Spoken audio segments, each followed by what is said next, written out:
अला इन्ना औलिया अल्लाह ला खौफुन अलैहिम। कुरान उनके मुतालिक ऐलान कर रहा है, जो बिल्कुल बेखौफ होकर जिंदगी गुजारते हैं वो अल्लाह के औलिया की जमात है, जो अल्लाह के वली हैं। वली कौन होता है? वली के कई माने हैं, दोस्त के भी हैं, मददगार के भी हैं, गुलाम के भी हैं, मौला के भी हैं, आका के भी हैं। यहाँ पर जो अल्लाह के औलिया का माना लिया जाता है वो अल्लाह के दोस्त, अल्लाह के महबूब। हम हिंदुस्तान के जुमला मुसलमान जितने भी हैं, एक मर्द कलंदर, मर्द दुर्वेश सईदी सरकार मोइनुद्दीन हसन चिश्ती गरीब नवाज के इस हिंद में रहते हैं। जाहिर सी बात है कि उनकी सीरत हम सब के लिए एक बहुत बड़ा मिसाल राह है, बहुत बड़ा नमूना अमल है। आपको पता है गरीब नवाज को हिंदल वली कहा जाता है। वजह यह है कि वली का हिंदुस्तान है। ये नहीं है कि हिंदुस्तान का वली, बल्कि ये पूरा हिंद ही वली का है। 583 की बात थी, 583 हिजरी चल रही थी, जब आप हरम काबा से निकलकर मदीने तैयबा जा रहे थे। उस वक्त आपकी उम्र तकरीबन 45 साल के आसपास की थी। निहायत ही इबादत गुजार, तकवा शिआर, 20 साल अपने पीर और मुर्शिद की खिदमत करके वो हरम काबा में पहुंचे थे। मस्जिद नबवी में गए तो अजीब सी कैफियत थी। सलाम किया रसूल पाक सल्लल्लाहु अलैहि वसल्लम के दरबार में, तो जवाब कब्र अनवर से आया, वालेकुम या मुइनुद्दीन शेखुल बर्र वल बहर। ऐ मुइनुद्दीन, तुझ पर मेरी सलामती हो, अल्लाह की सलामती हो, जो खुश्कियों का भी और तरियों का भी तुझे इमाम बनाया गया है। आप घबराए थे, थोड़ा सा सरासिंगी थी। ये हिंदुस्तान की तरफ इशारा करके मेरे आका सल्लल्लाहु तआला अलैहि वसल्लम ने फरमाया था कि तुझे हिंद की विलायत दी जाती है। उस वक्त तक सरकार गरीब नवाज को न हिंदुस्तान आना कभी हुआ था, न हिंदुस्तान के इलाकों को आपने कभी देखा था। आप दोबारा शाम में नबी पाक सल्लल्लाहु अलैहि वसल्लम के दरबार में हाजिर हुए। अर्ज किया, आका आपका हुक्म, उसकी तामील के लिए बंदा हाजिर है, लेकिन ना ये फकीर हिंदुस्तान के रास्ते देखा है, ना वहां के हालात मालूम है। हुजूर पाक सल्लल्लाहु तआला अलैहि वसल्लम के दरबार में ये अपनी बिपता सुना रहे थे, दास्तान गम सुना रहे थे। गुनूदगी तारी आ गई, यानी नींद सी कैफियत आ गई, और बारगाह रसूल सल्लल्लाहु अलैहि वसल्लम में एक दीवार पर टेक लगाकर जैसी ही आपकी आंखें बंद हुई, रसूल करीम सल्लल्लाहु अलैहि वसल्लम तशरीफ लाए और इशारा फरमाकर पूरे हिंदुस्तान के नक्शे आपके सामने खोल कर रख दिए। और फिर गरीब नवाज को यह बताया भी किस जगह से तुम्हें सफर करना है, कैसे तुम्हें जाना है और कहां तुम्हारा मस्कन होगा। सरकार गरीब नवाज फरमाते हैं, उस एक ख्वाब में मैंने रसूल करीम सल्लल्लाहु तआला अलैहि वसल्लम के हाथ में अजमेर के पहाड़ भी देख लिए, वहां के किले भी देख लिए थे।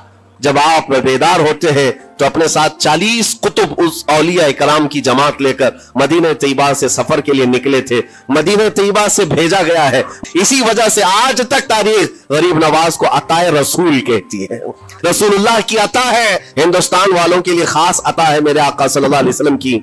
सन 83 से चले थे तो यहां हिंदुस्तान पहुंचते पहुंचते आपको 87 यानी 4 साल का अरसा लग गया था। वो तो पैदल काफिला निकला था, दुर्वेशों का काफिला था, और वहां मदीने तैयबा से निकलकर बगदाद पहुंचे।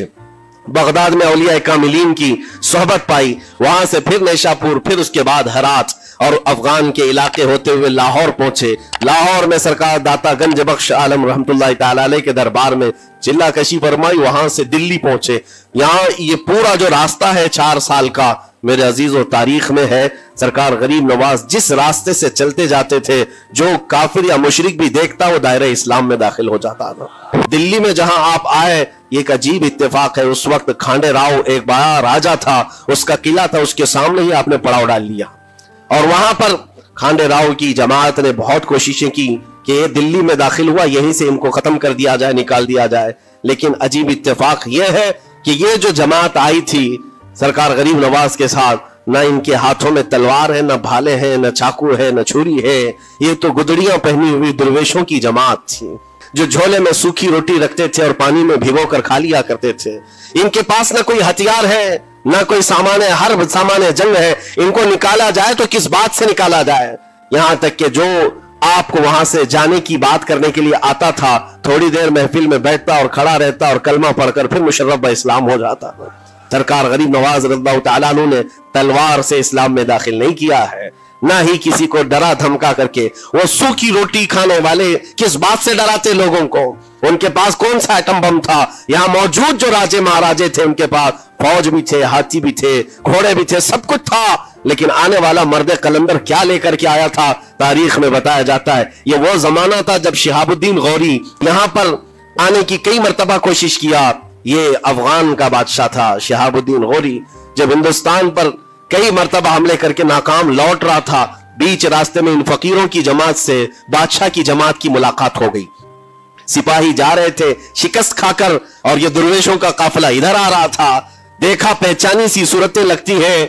जाकर के एक सिपाही ने पूछा, बाबा आप लोग कहां जा रहे हैं? तो बाबा जो जमात में आ रहे थे उन्होंने कहा हिंदुस्तान फतह करने जा रहे हैं। उसने देख करके कहा मारा सिपाही ने, कहा ये देखते हो हमारे बादशाह की फौज है, इसमें हाथी घोड़ों की तादाद देखो, जरा सामान जंग तो देखो, इसमें नेज़े तलवारों की छनक तो देखो, और आप ये चंद फकीरों की जमात लेकर हिंद फतह करने की बात कर रहे हैं। तब सरकार गरीब नवाज के कानों में आवाज आई तो आपने कहा, उससे कह दो फर्क यही है, तुम जब लड़ने के लिए जाते हो तो यही हाथी घोड़े और तलवारों के भरोसे जाते हो, मोइनुद्दीन सिर्फ अल्लाह उसके रसूल के भरोसे जा रहा है। आज के जमाने में गरीब नवाज का यह जुमला हमारा हौसला बढ़ा देता है, कोई हो या ना हो अल्लाह हमारे साथ है।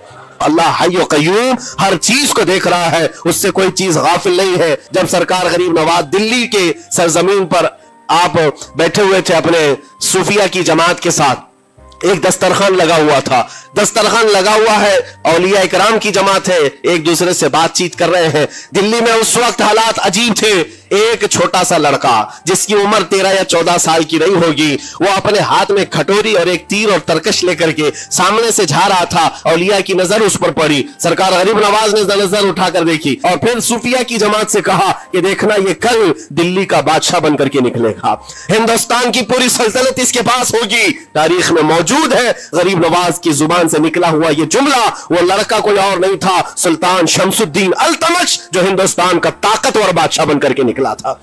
हाँ, वो जिसको चाहे नवाज दे और जिसको चाहे उठा दे। आपको तो सिर्फ एक करबला मालूम होगा, एक करबला सुना होगा कसरत से, लेकिन जानते हो रसूलुल्लाह की आल में से कई ऐसे साहबजादे हैं जिनको जेलों में एक एक साल नहीं 7 साल 8 साल तक बंद रखा गया। इमाम मूसा काजिम रदी अल्लाह तआला अन्हु को 7 साल तक जेल में रखा, जंजीरों से बांधा और जहर देकर के उनको शहीद किया गया है। हज़रत इमाम मोहम्मद बिन हसन अस्करी 20 साल तक जेल में काटे हैं। ये रसूलुल्लाह के घर वालों की बात कर रहा हूं। सैयदना ज़ैद शहीद जिनको सूली पर चढ़ा दिया गया था, ये इमाम हसन मुज्तबा की औलाद में से है। ये सारे खूनी दास्ताने यहां इस्लाम की तारीख में मौजूद है। जब इस्लाम उस वक्त नहीं रुका तो अब क्या खाक रुकेगा? इस्लाम अब नहीं रुकना है, क़यामत तक इसकी हिफाजत अल्लाह करीम फरमाएगा। हम किसी पर जुल्म करने की इजाजत हरगिज नहीं देते, और साथ ही इस्लाम यह भी कहता है जुल्म हो जाए तो सहने की इजाजत भी नहीं है। आपको हक बात बोल कर जाना है, हक बात पहुंचा करके जाना है। सरकार गरीब नवाज का फैलाया हुआ ये चिराग कभी फूंक के फूंकों से बुझाया तो नहीं बुझाया जा सकता। आप दिल्ली की सरजमीन से जब अजमेर मोहल्ला पहुंचे थे, ये तकरीबन 7 महीने का सफर था गालिबन। इस सफर के दौरान कई हजार लोग इस्लाम में दाखिल हुए थे, और आपको उसके बाद की तारीखी हालात मालूम है। जादूगरों ने मुकाबला किया, राजाओं महाराजाओं ने, बादशाहों ने मुकाबला किया। एक बार तो ऐसा हुआ कि अना सागर की उस पहाड़ी पर आप जिक्र में मशगूल थे, राजे ने कई मर्तबा ये सोचा कि इनको मार करके या किसी तरह से भगाएं, लेकिन जब नहीं हुआ तो राजा से किसी ने कहा ये मंत्र वाला कोई फकीर है, इसका तोड़ मंत्र वाले से ही होगा। तो उस वक्त जो बहुत बड़ा उनका एक मंत्र जाप करने वाला पुजारी था, उस वक्त उसको उस तारीख में उसका नाम रामदेव बताया गया है, ये वाला नहीं है, उस जमाने का था।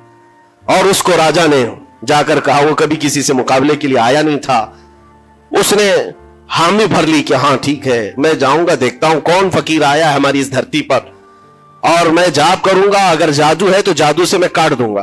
उसने तकरीबन अपने साथ 400 या 500 पुजारियों को लिया, और जब वो आया तो सरकार गरीब नवाज के साथ 2 खादिम थे, आपके साथ सिर्फ 2 खादिम बैठे हुए थे। कहा कि हुजूर बहुत बड़ा मसला है, पुजारियों का जादू हम पर हमलावर है, और मुकाबले के लिए वो लोग मैदान के करीब आ चुके, पहाड़ के नीचे हैं, आप अपने चिल्लागाह से उठते हैं जहां पर आप इबादत कर रहे थे। कहा ठीक है हम जाते हैं। और उसके बाद सरकार गरीब नवाज ने कहला भेजा अपने खादिम से, कहो कि वो अपना मंत्र पढ़े, हम अपना मंत्र पढ़े, वो अपना मंत्र पढ़े जो भी उनके जादू का है। अब जब वो पंडित ने, पुजारी ने देखे बगैर अपने सारे पुजारियों से कहा कि जैसे ही वो दुर्वेश आएगा, वो फकीर आएगा, हमारा ये मंत्र है, ये पढ़ना, वो आग में भस्म हो जाएगा, दुनिया देखेगी। सबों ने कहा ठीक है, लेकिन अभी किसी ने देखा नहीं था। लेकिन जैसे ही वो अपनी झोपड़ी से ये मर्द कलंदर जलवे रसूल लेकर के निकला था, जमाल रसूल लेकर निकला था। बेटा है किसका? हसन और हुसैन का बेटा है, फातिमा जहरा का बेटा है। जैसे ही बाहर आए, वो मंत्र जो सिखाया गया था सबके करीब करीब आए। 400 लोगों ने वो गरीब नवाज की पेशानी को देखकर मंत्र पढ़ना शुरू किया। और मंत्र क्या था? उनकी जुबान से ला इलाहा इल्लल्लाह, ला इलाहा इल्लल्लाह, ला इलाहा इल्लल्लाह। लोगों ने कहा ये इधर कैसे आ गया कलमा? और जाकर उस रामदेव से कहा गया, उसने कहा कि ये 400 के 400 लोग तो कोई और ही कलमा पढ़ रहे हैं, कोई और ही कलमा पढ़ रहे हैं। वो उतर करके आया हाथी के कजावे से नीचे और सरकार गरीब नवाज को देखा तो उसने कहा ये झूठ नहीं कह रहे, मैं भी वही पढ़ता हूं जो ये पढ़ रहे हैं। आपको तारीख में पता हो कि इसका नाम सरकार गरीब नवाज ने शादी देव रखा और अपने मुरीदीन में शामिल फरमाया और जिंदगी भर सरकार गरीब नवाज के खुलफा में और आपके खादिमों में शामिल रहा।